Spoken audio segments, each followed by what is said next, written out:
everybody. You are listening to I'm Over It. My name is Atlanta DeCadernet Taylor, and this is my podcast. As I started recording the last couple episodes of my pod, specifically around mental health awareness, I realized that I had been asking people to share their stories, and I realized that I had not shared mine. And I'm sure a lot of you know that mental health is very important to me. And when I started doing my podcast interviews for Mental Health Awareness Month, I realized that I was asking all of these guests to share their stories. And I was asking them to trust me and therefore trust you with their experiences and journeys. And I thought to myself, well, you haven't told yours. So I was actually doing another podcast and with Serena Kerrigan, shout out Serena, who really inspired me to tell my story. You know, I get scared, I guess, talking about my experiences too much. I think there's, a lot of nasty things people can say, and I'm super sensitive, and I guess I've been a little scared of what people might think, but I do want to share why I advocate for mental health awareness and why it's so important to me. So, there's a lot. And I think for the purpose of this episode, I am going to just kind of focus on, what it's been like over the last couple of years without getting too in depth about, middle school, high school. We can talk about that another time. But I think I am kind of on the other side of the horror of being stuck in of being in the middle of like a really deep depression. So I guess I'm kind of just going to start. I'll give you a very short rundown about, what it was like when I was younger. But I'm really going to talk mostly about when I was diagnosed bipolar and how that changed my life. So, I've always dealt with depression. And the first time I really remember being depressed was when I was 12. I had just moved to New York City in the middle of my seventh grade year. And I'd grown up living, in LA, and it was freezing cold, and, I didn't have any friends, and it was really hard. I was in a complete culture shock. I had to change schools in the middle of the year, which as a middle schooler is like awful. And, I felt very lonely. So eventually, as we do, as one does, I met an older boy and he introduced me to weed. And I very quickly started using drugs to numb out, essentially. That pretty much carried on until I was 22. That's the short answer. When I was diagnosed bipolar, I realized that I had been self-medicating a lot of that as well. Of course, I was using drugs and alcohol as a way to medicate myself from all the like emotional pain I was feeling. And I also was just deep in an addiction by that point. But when I stopped using drugs and alcohol, I was able to really see what was happening. And, once you remove all that stuff, you're just left with yourself. I remember feeling like I always felt like something was wrong with me. Here's the thing. I'd have to deal with like multiple different things, right? There's like my addiction, there's my depression, there's my bipolar, and there's just like my emotional trauma, if you will, right? So there's a lot of different things that I have to work on separately. And of course, they inform one another, but I can't treat my bipolar with my things that I used to treat my addictions and vice versa, right? So they all take different kinds of work. And it's a lot of freaking work trying to manage all of these things. And it is like, it's basically a full time job trying to stay sane. So basically, when I stopped doing all drugs and alcohol, I sort of started noticing these behaviors that I really just thought was normal. I kind of just figured that, I would have never guessed that there was something chemically going on in my brain. I just thought that, one, maybe my body was still, normalizing from all of these drugs that were in my body. Maybe that was just like I had insomnia. Basically, like every reason aside from something like being, bipolar. I felt like, I grew up in a house of homeopathic medications, which I think is a great thing. Like, I don't, think there's anything wrong with that, but when it came time for me, for example, trying to deal with like medication, I had a lot of shame and embarrassment around it. Coming from a family that didn't really do doctors much, that was kind of hard. But so some of the things that would happen is that as I said, like would go on these ripping tears where for like a week and a half I would just like not be sleeping, and I'd start working on projects. I got really into astrology. I would plan trips. That was a big one. I remember one night, this was one of the times that I thought like maybe something isn't right here. I'd spent all night printing maps out, opening 1,000 tabs on my computer, being like planning this cross country road trip. And so, like, on all my tabs, it'd be like Expedia, Travelocity, looking at this motel, planning out budgets, like how much I could spend, like fully going for it. I ended up texting this guy who was watching my car while I was in New York and asking him if he could do like oil checks and tire pressure and basically like get my car ready because I was going to do a cross country drive. So I texted him that. God knows what time that was. I had covered my apartment in maps. I was highlighting things. I was like totally planning this drive. I eventually ended up going to sleep, passing out, whatever, and I woke up to text from this guy saying, "Of course, I'll get that done. No worries. Like, when are you coming to town?" And I remember being like, what the fuck did I do last night? Keep in mind, no drugs, no alcohol, no nothing. At this point, I probably hadn't done any drugs or alcohol in like over a year. So it was like really freaky.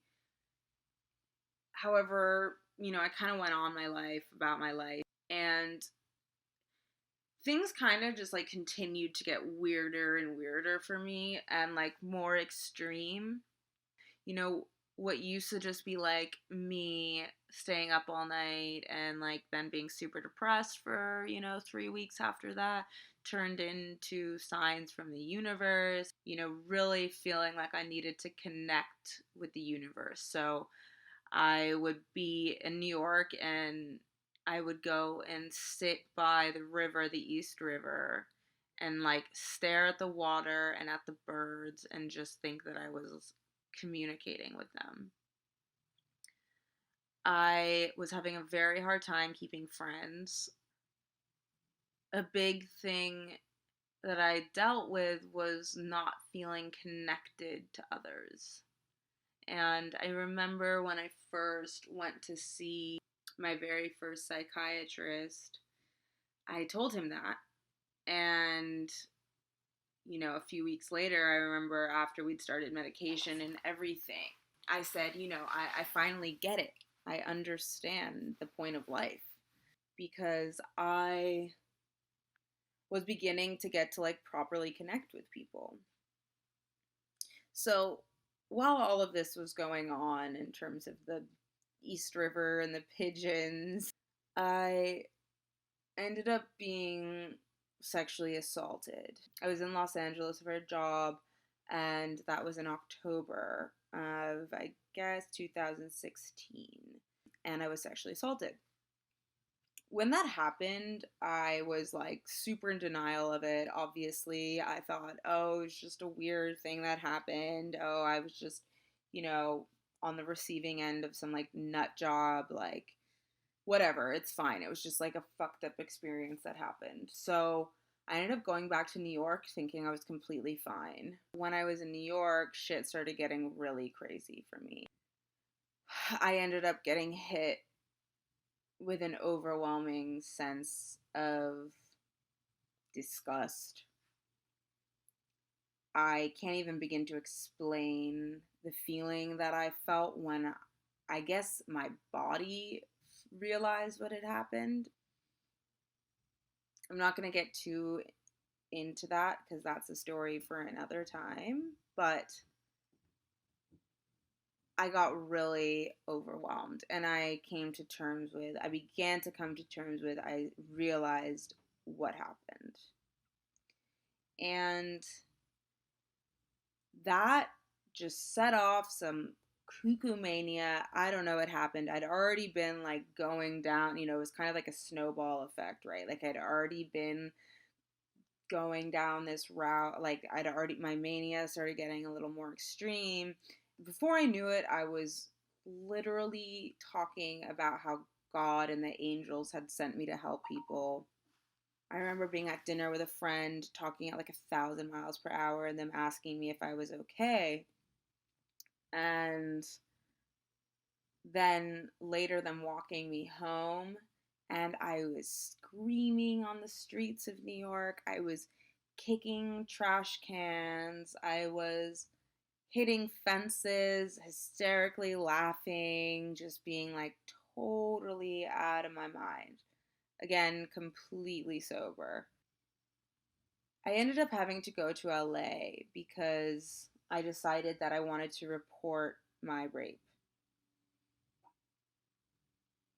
That, again, long story, not going to get into. All I will say about that is I'm very glad that I did that.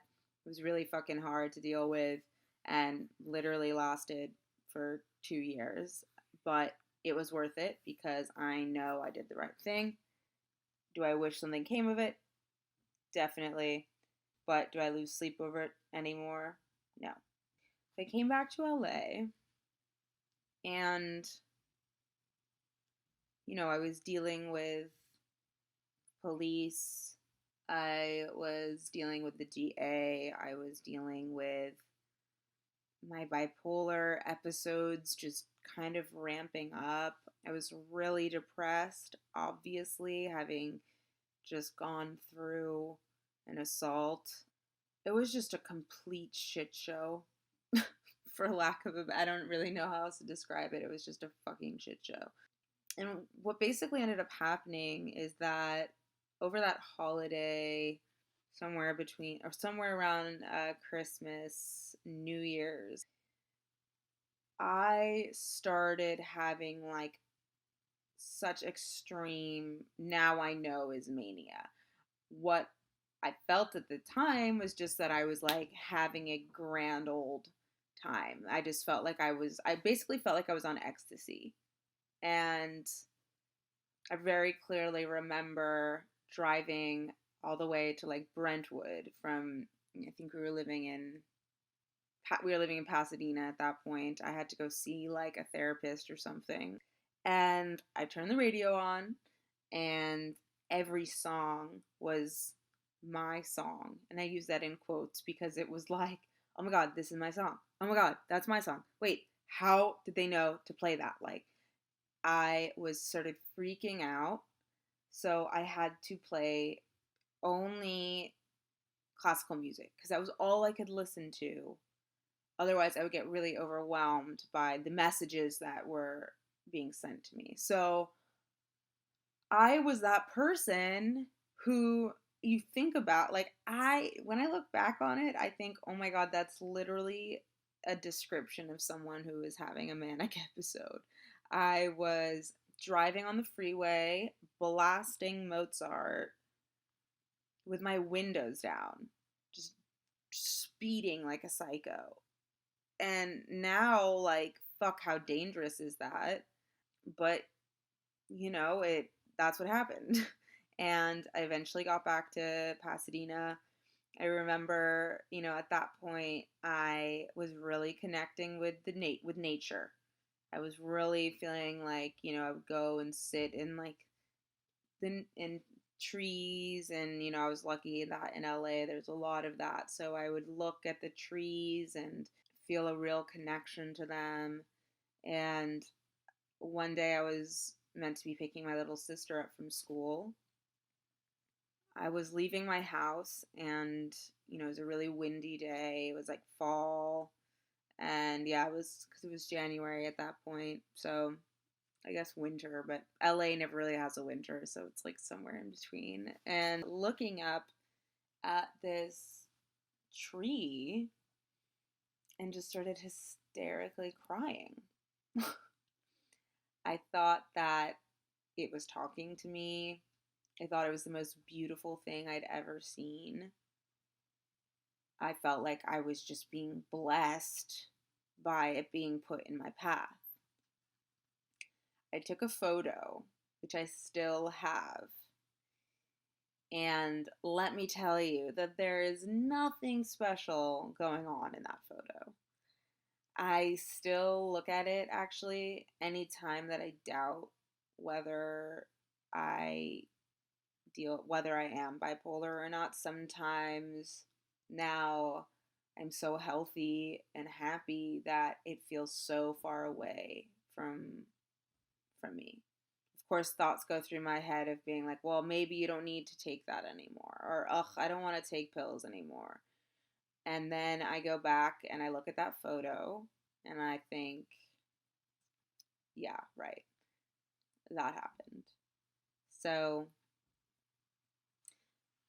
I basically ended up driving off after the tree saga, the tree drama, and had to go to the pharmacy to get something before getting my sister. And I got in my car, drove to the pharmacy. I got out, I walked in, and I looked up and saw security cameras like every freaking CVS or Walgreens has.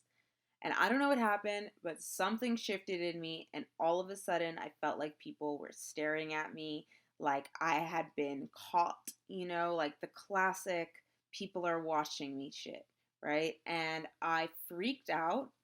I ran back in my car. I started having a meltdown. I called my mom. I said, I can't pick Ella up. I can't pick Ella up. You have to go get her. So I ended up sitting in my car, sort of hysterically crying. I called a friend who was also bipolar, and I told them what was happening, and they said, you have to get home and call my psychiatrist. Call my psychiatrist, he'll help you. So I started the mission of driving home, which literally felt like I was driving through fudge. I was lost. I didn't know where I was. And keep in mind, I was actually only about like 5 minutes from my mom's house. But it was dark. It got dark. It was raining. And all I remember is sitting in my car and thinking, okay, fuck, you can do this. You can do this. You can do this. And this is really bad. And I'm not proud of the fact that I've done this, but I have driven stoned a long time ago. It's not a good thing to do. Don't do that. But if you've driven stoned, you know that feeling where you're just like trying to focus so hard on the road and like how fast are you really going because everything is in slow mo? Well, that's how I felt times 10. I was so scared. I felt like I had no way of knowing the dimensions of my car. I was so confused. And I eventually got home, thank God. And I sat in my bedroom and called my friend who put me in touch with his doctor. I remember looking in the mirror, my car, the flap that you put down, looking at my eyes and them being so dilated, and the like gnawing mouth, and just thinking like, what the fuck is happening? It was super scary. And so when I went home, I called this doctor, and the doctor told me either you go to the hospital or wait and see me on Monday. I think it was like a Friday. Because of the fact that I don't take any drugs, any narcotics, I was really scared of going to the hospital because I didn't want to be sedated with anything narcotic. I've had a past with prescription pills, and I did not want to go near that. So I basically waited it out all weekend. And, I went and saw a few doctors on that Monday and began my journey dealing with my bipolar. That was 4 years ago now. It's been a fucking rough couple years. I'm not gonna lie. I'm not gonna say that I don't still deal with things, that things don't come up, that I'm completely fixed, because that's not true. But I am so much better off now than I was.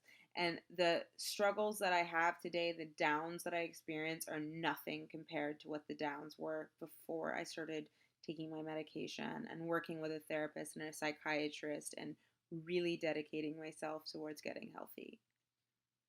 Basically, I had to take this medication that I would take like every 3 hours to basically keep me stable without me just like taking a Xanax, for example. Which, look, Xanax is a great medication if you can take it, but for me, I can't go near that because I had a history with using it, and I can't go near anything like that. So I had to take these kind of like little less intense medications. And it ended up taking me actually like a couple of weeks to really come back down to reality.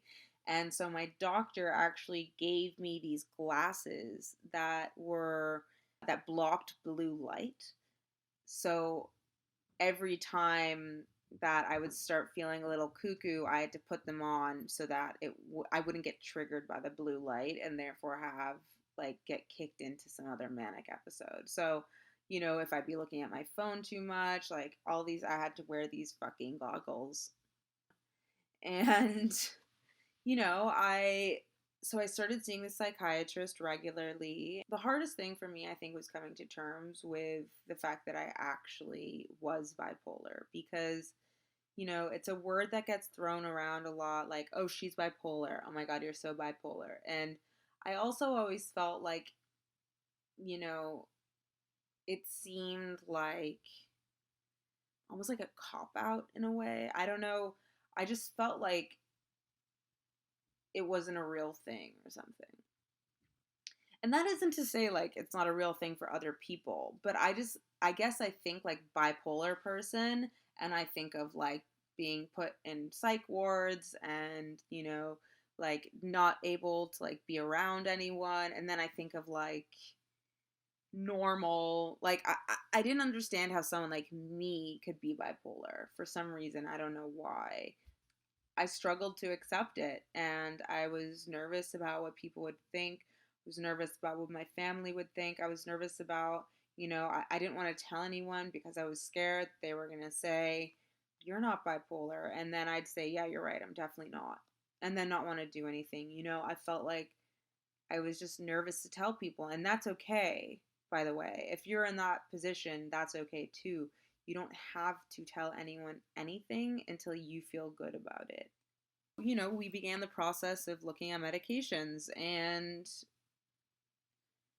it was really hard.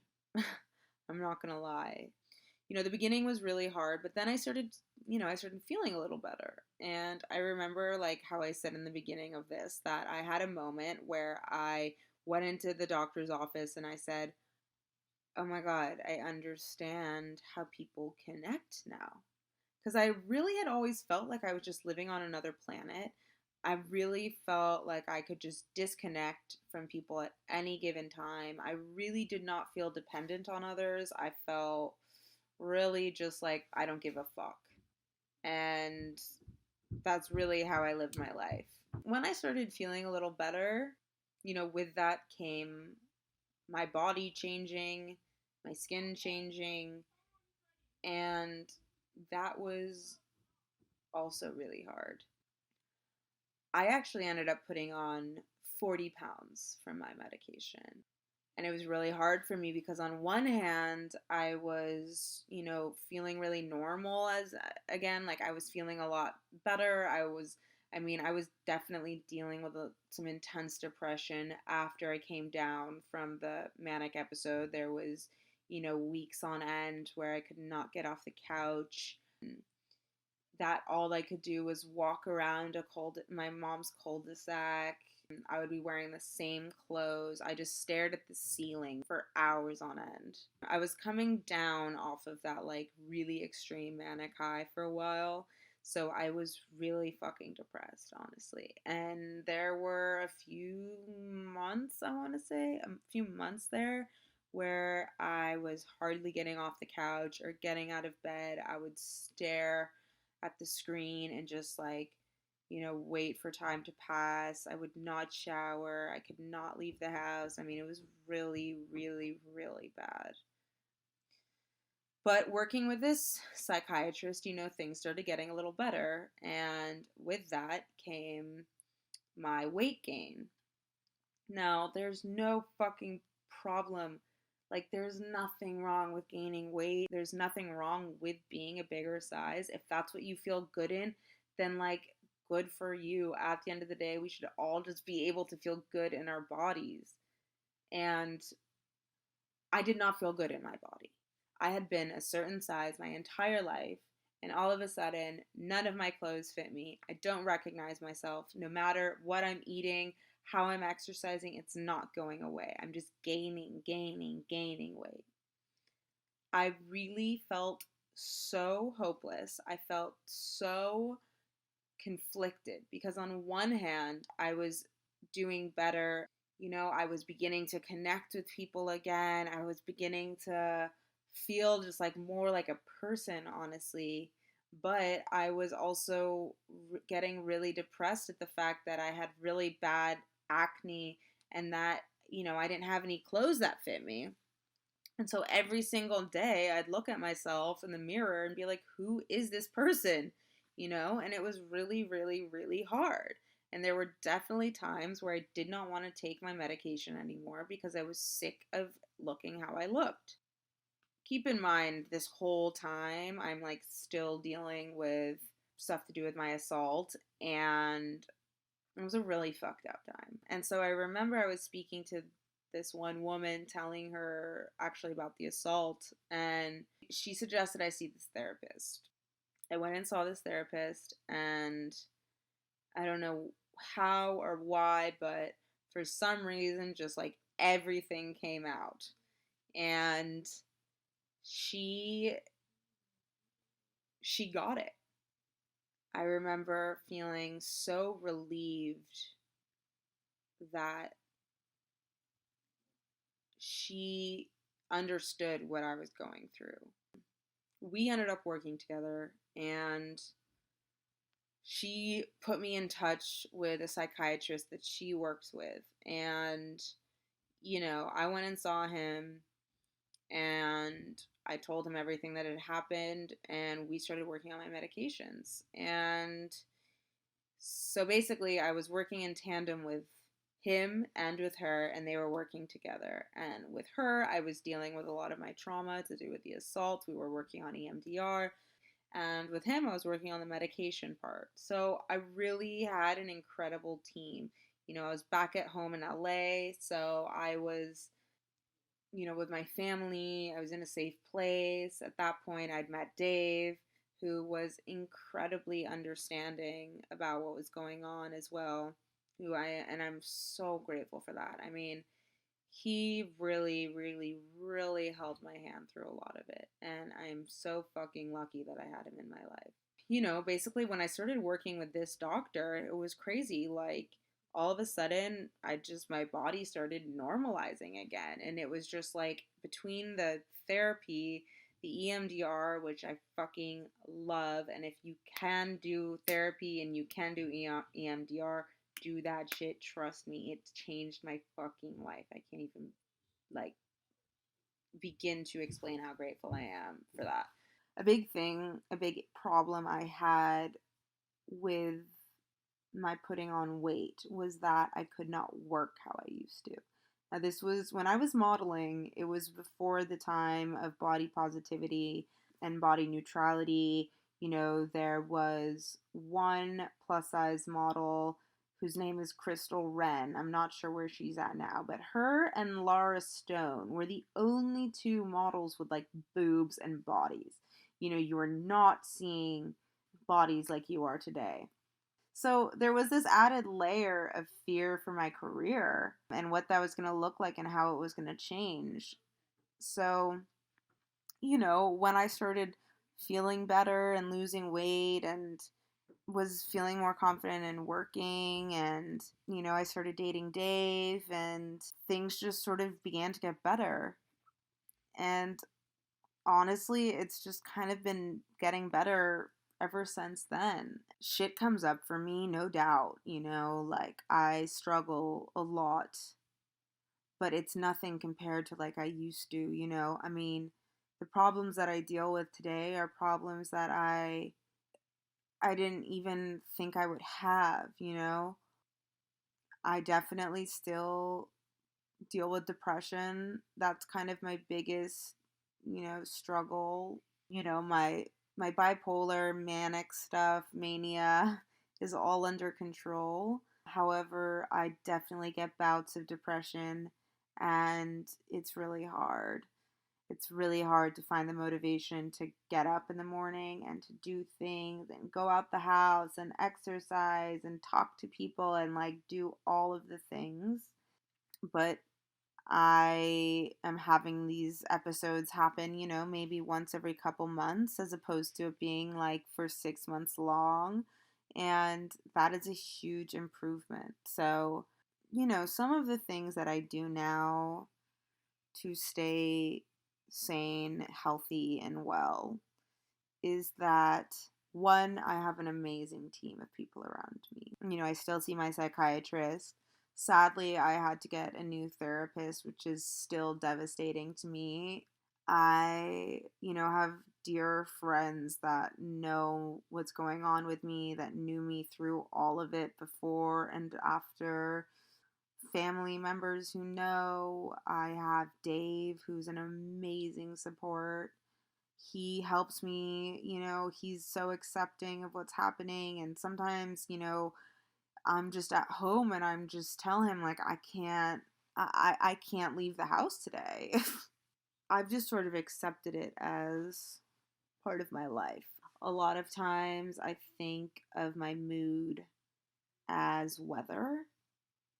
And, sometimes it's like there's just a storm that comes through and it's going to snow and rain, but then it'll pass and then it'll be sunny again, and I just sort of visualize my moods like that. Whenever I start feeling like doomed, I just remind myself that it's going to pass, it's going to get better, this is going to go away, right? Sadly, all things change and pass, positives and negatives, but whenever I'm in a downward spiral, down, whatever, whenever I'm in the shitter, essentially, I just remind myself that it's going to go away. It's going to get better. And I just have to hold on and reach out, and it'll be okay. It's still a struggle. I can tell you now that my life is truly way beyond what I could have ever imagined for myself. I have a life that I truly believed was for other people. I never thought that I could have slash deserved to have a life that I have, but I do. We all do. You certainly do. And I'm here to tell you that you can get better and that you can have a life that you dreamed of having. I know that my privilege has played a part in me being able to get the help that I needed, and I'm very grateful for that. But if you have the ability, whether it's through insurance or work or something, please get into therapy. I can't even tell you how helpful good therapy has been in my life. With that, I think I'm going to end. I have so many more stories and things to share that I figured I'd save for another time. So, thank you so much for listening, and happy Mental Health Awareness Month. Bipolar and proud, depressed and proud, anxious and anxious. And yeah, I guess that's really it. So please stay safe, be well, and all that good stuff. So thanks. Thank you so much for listening. You probably should follow us at I'm Over It Podcast, or me at Atlanta Bean. And honestly, while you're at it, you may as well sign up for our newsletter, where you will get lots of exclusive content. So definitely do that.